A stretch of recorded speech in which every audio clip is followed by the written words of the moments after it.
Okay, 6.3. Now in 6.2 we looked at two ways of solving proportions. One was using equivalent fractions, the other was by multiplying by the reciprocal using algebra.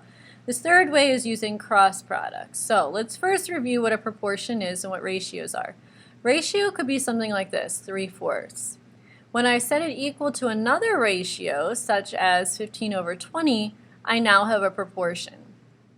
Now a cross product is exactly that. We're going to cross over, and the product means multiply. So a cross product is when you multiply diagonally. 3 times 20, 60. 15 times 4, 60. These are equal, and we know that was true because this is a proportion and we already knew that these were equal. But when we do the cross products, it's going to show it again. So the times that this is going to be really helpful are in situations like example 1. Tell whether the ratios form a proportion. Now let's just say we have two random ratios, also looking like fractions. We could get a common denominator, but these are big numbers. We could divide them out, but let's say we didn't have a calculator handy, which we are allowed for this chapter, but let's just say. So we don't want to divide them, we don't want to get common denominators. A third way is this cross products. So I'm going to multiply diagonally. 9 times 34 is 306. Then I'm going to multiply 51 times 6, and I'm also going to get 306. Well, being that these two are equal, then that means the ratios do form a proportion. Woohoo! Alright, example B. We're going to multiply diagonally. 12 times 50 is 600. 32 times 20 is not going to give us 600. It's going to give us 640, meaning that not a proportion. I'm just going to abbreviate with prop. Okay? So let's try these ones here. If I multiply diagonally, 6 times 7 is 42. 14 times 3, 42. So I find that they're equal, so yes, proportion. Letter B, if I multiply diagonally, 14 times 20 is 280. And then 35 times 8 is 280. So again, we have another proportion. We know that's true. So what we're proving here is that 14 over 35 is equal to 8 over 20. That's what we've shown. And when we have two ratios equal, that's a proportion. All right, 6 times 16 is 96. 9 times 11 is 99. Oh, they do not equal, so no, not a proportion, sadly. And in letter D, 15 times 16 is going to give me 240. And 10 times 24 is 240 as well. So we have another proportion. So the cross products is really helpful if you just have two fractions, you want to know if they're equal or not. Now this property is what it states right here. The cross products of a proportion are equal. So if you're given 2/5 and 6/15, you know that 2 times 15 is 30, 6 times 5 is 30, so proportion is true. And they write it out with algebra. A over B equals C over D. B doesn't equal 0, D doesn't equal 0. Then really algebraically, cross products would be A times D and then B times C. And that's what they show here. All right, now let's check out how we can use this to solve things. Let's look at this word problem. It says human hair grows about 0.7 centimeters in 2 weeks. All right, there we have one of our ratios. We'll come back to that. How long does human hair take to grow 14 centimeters? So 0.7 centimeters in 2 weeks. They want to know how long is it going to take to grow 14 centimeters. So centimeters was on top, centimeters has to stay on top.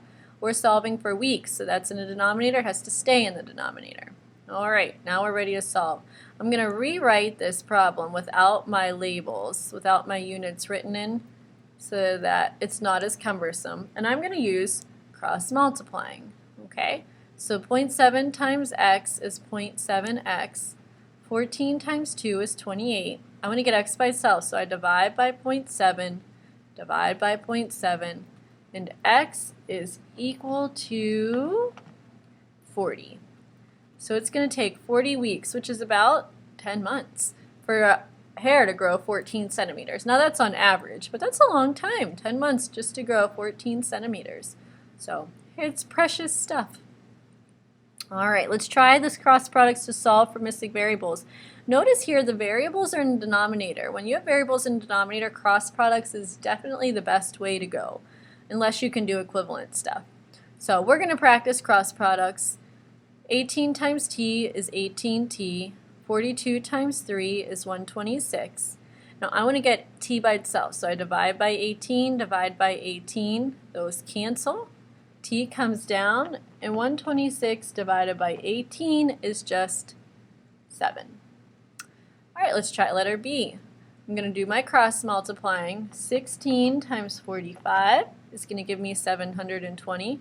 10 times p is 10p. I want to get p by itself, so I divide by 10, divide by 10. Those go away, p comes down, and my zeros cancel, and my answer is just 72. All right, letter C, that's a 0.4. So when I multiply and do cross products, I get 0.4z. And over here, 18 times 6 is actually 108. So I'm going to divide both sides by 0.4. Those cancel and z comes down, and I have 108 divided by 0.4, giving me 270. Okay? So that's the process for solving cross products. I told you, we mentioned that there's actually 3 ways of doing it. So let's just pull all 3 of them together here so that you can hopefully see them all in one space. Equivalent ratios, algebra, or cross products. Now if we have this proportion 5 over 12 equal to x over 36, there's 3 ways of solving this particular one. And you can, when you go on to solve different things, having each of these methods in your back pocket is a good thing. Equivalent ratios, you could say, all right, 12 times 3 is 36, so 5 times 3, x must be 15. That's one way. The other way is using algebra. So we have 5 over 12 equal to x over 36. Algebraically, what I can do is say, all right, I want to get that 36 out of the denominator because I just want x by itself. So I'm going to multiply by the reciprocal, multiply by the reciprocal. 36's cancel, x comes down, and that's why I did 36, so that my x is by itself. And here, a few things are going to cancel. 3 times 5, whoop, look at that. X equals 15 again. And then the way that we just went over today is cross products. So if we have 5 over 12 equals x over 36. So I'm going to use cross multiplying to get my cross products. 5 times 36 is 180. X times 12 is 12x. I'm going to divide by 12, and x again is 15. So all 3 ways work to give you the right answer. It's just knowing, recognizing which one, when. Cross products will work always. Algebra, the easiest time to use algebra is if the variable is somewhere in the numerator. So you could have x over 7 equals 5 over 14, something like that. As long as it's in the numerator, then you're good to go for this method. If it's in the denominator, it's a little bit more work. Still possible, but more work than we've covered up to this point. And equivalent ratios, if there is a connection, go for it. It'll save you some time. All right, have a great one. Good job, guys.